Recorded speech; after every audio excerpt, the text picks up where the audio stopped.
racing. Just started one slow out, and that is Hurricane Ali. We're just in time. Break quickly at the start.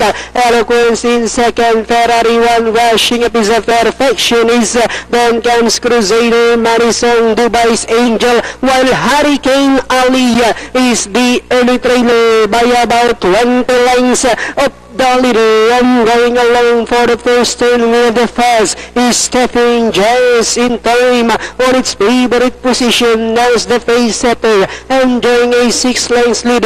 Ferrari 1 is right behind in second. Eloquence is racing in third. Perfectionist is down in fourth. Crusader in fifth. The 6 belongs to Manisong. 7 Dubai's Angel. 8 is Hurricane Ali.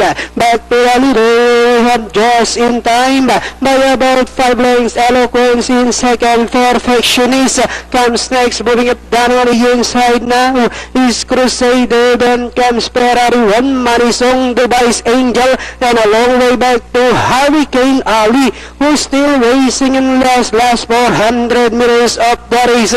Just in time by only 2 lengths.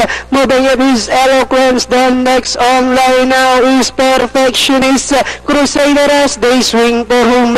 Just in time, Eloquence moving up on the outside and now saying it's my turn to take the lead. We have Eloquence with a breakaway run by about 4 other just in time, and finally Eloquence just in time. Then comes Perfectionist, Crusader, Dubai's Angel, Manisong.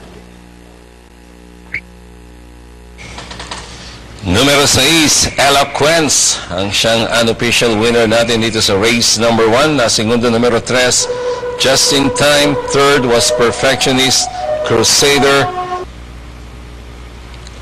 1 minute 37.8 for the 1500, quarters of 19, 25, 26, and finishing at 27.5.